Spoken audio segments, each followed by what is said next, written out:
Thank you very much, Antonio. Europe and China are indeed two of the world's three largest economic and trading powers.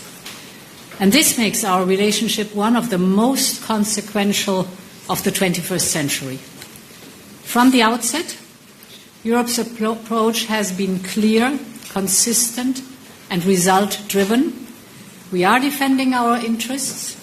We are carefully implementing a de-risking strategy, and we are strengthening our economic security and our competitiveness.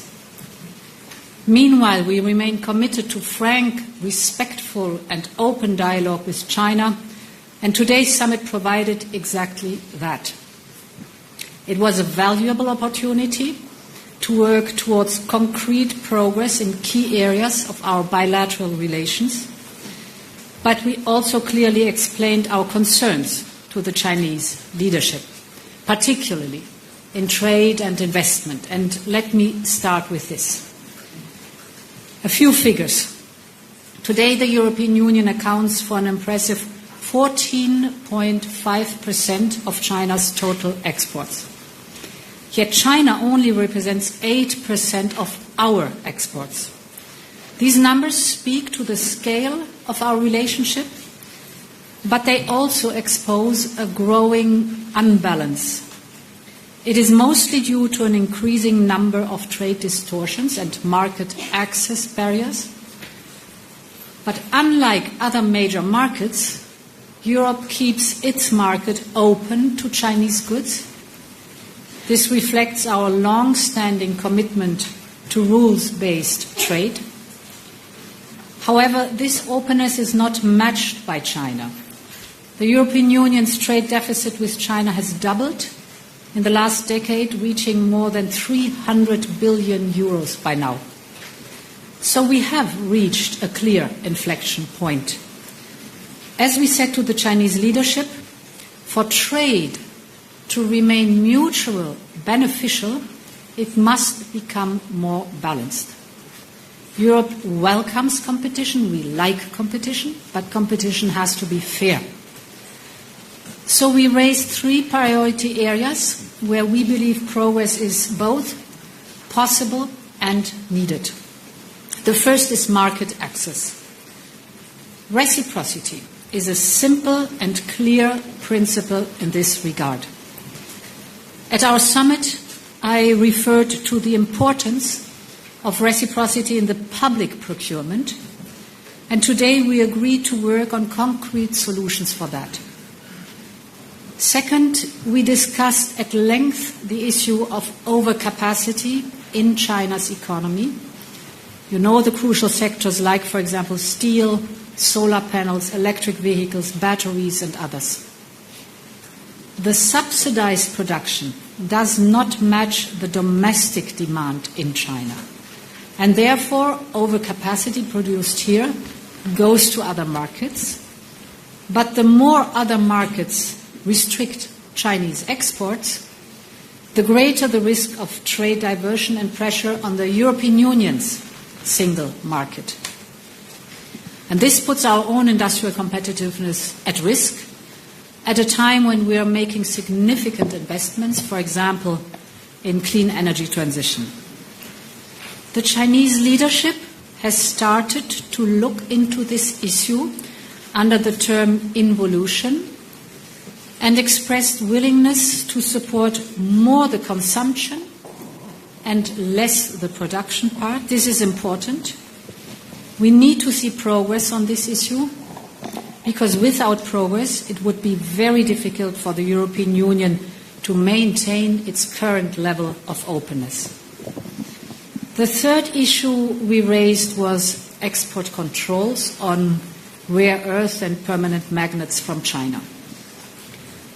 As you know, these export controls have placed significant strain on some European companies. To keep trust in our trade relationship, we need reliable and secure supply of critical raw materials from China. Being seen as a reliable supplier and partner is clearly aligned with China's long-term economic and strategic interests. So we acknowledge China's efforts on fast-tracking licenses for the critical raw materials, and we agreed, and this is new, to have an upgraded export supply mechanism. In other words, if there are bottlenecks, this upgraded supply chain support mechanism can immediately check and solve the problem or the issue that is out there. The need to rebalance our relationship is even more urgent in today's context of the global rise of tariffs. As two of the world's largest economies, the European Union and China share a responsibility to uphold and reform the global trading system so we can keep it open, fair, and grounded on rules. This responsibility also extends to upholding international norms, rules, and institutions. And this is why we raised the critical issue of China's support for Russia's war of aggression against Ukraine. This has a direct and dangerous impact on Europe's security. And we expressed together our expectations that China would follow up on our concerns and the expectation that it would use its influence to bring Russia to accept a ceasefire, to come to the negotiation table, enter peace talks, and put an end to the bloodshed. How China continues to interact with Putin's war will be a determining factor for our relations going forward.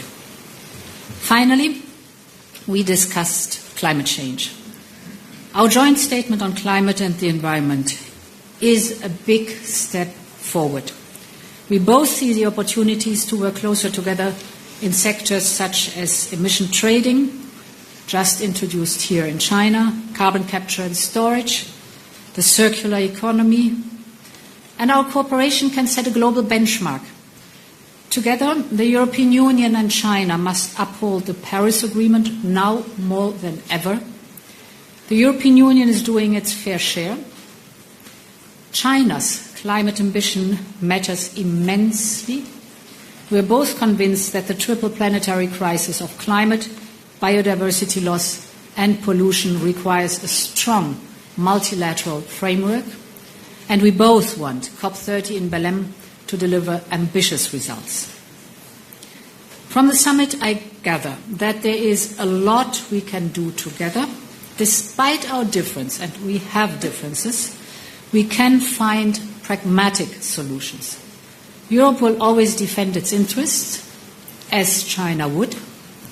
We are ready to enhance bilateral cooperation and build a more balanced and more stable relationship. We know the next 50 years of EU-China relations will be shaped by the choices we make today. Thank you.